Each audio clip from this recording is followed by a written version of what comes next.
எனது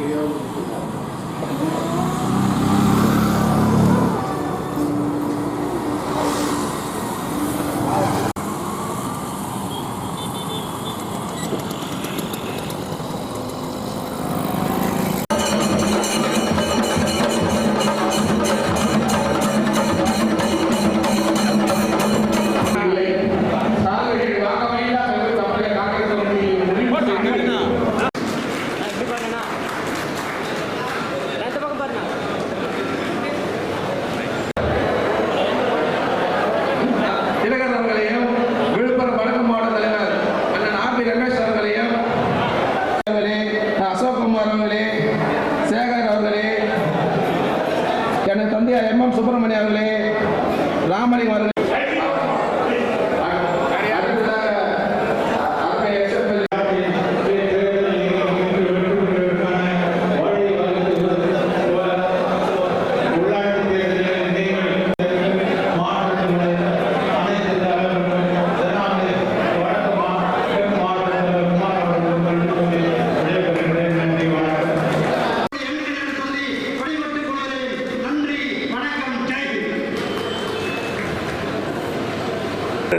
இந்த தேர்தலில் என்ன ஒரு முடிவுக்கு வந்திருக்கிறார் மோடி என்றால் தோல்வி உறுதி.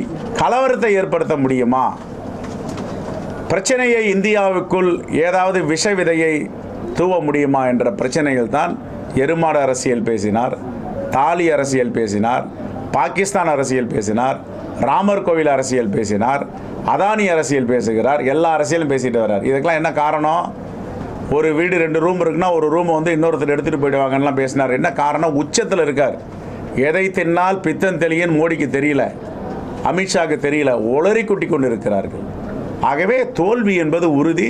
இந்தியா கூட்டணி பெருவாரியான வாக்கு வித்தியாசத்தில் வெற்றி பெறும். ஐநா சபை கண்டிக்கின்ற அளவுக்கு தான் மோடி ஆட்சி இருக்குது. உச்சநீதிமன்றம் கண்டிக்கிற அளவுக்கு தான் மோடி ஆட்சி இருக்குது. அரவிந்த் கெஜ்ரிவால் வெளியே வந்திருக்காரு, சில உண்மைகள்லாம் அப்படி பேசிட்டு வர்றார், அதுவும் வெளியே வரப்போகுது. இது வந்து ஆய்வு வந்து இன்னைக்கு சென்னையில் வெளியிட்டிருக்காங்க. அவர் வந்து 3 மணி நேரத்துக்கு அப்புறம் தான் எரிச்சிருக்குதா சொல்லியிருக்காங்க. அந்த ஆய்வுல அடிச்சு 4 மணி நேரத்துக்கு அப்புறம் தான் அவர் வந்து எரிச்சதாகும்.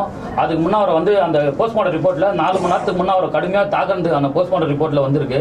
10 நாளா 10 தனிப்படை அமைச்சிருக்காங்க. ஒன்றும் அதை பற்றி எந்த தகவலும் நீங்க 10ஆம் தேதி செய்தியாளர் சொன்னீங்களா? கடந்த 13ஆம் தேதி நான் நேற்றைக்கு அந்த மாவட்ட காவல்துறை கண்காணிப்பாளர் சிலம்பரசனிடம் தொலைபேசியில் தொடர்பு கொண்டு எந்த நிலையில் வழக்கு இருக்கிறதுன்னு விசாரித்தேன்.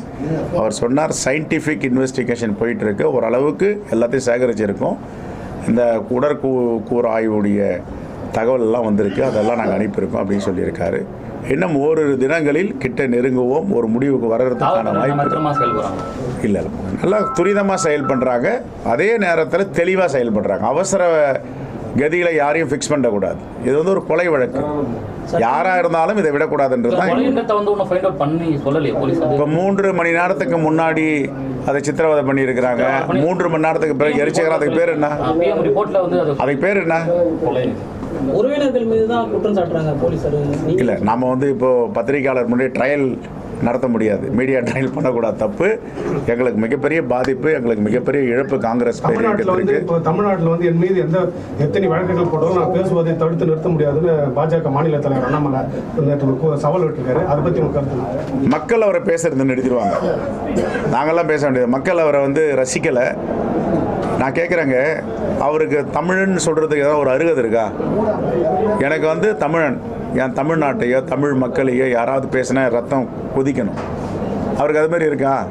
பாஜகவை சார்ந்த சோபனா கரகத்தைன்றவங்க வந்து தமிழ்நாட்டில் இருக்கிறவங்க தீவிரவாதின்னாங்க. இது வரைக்கும் ஒரு கண்டன அறிக்கை கொடுத்துருப்பார் அவர். நம்மளாம் தீவிரவாதியா தமிழர்கள்லாம்?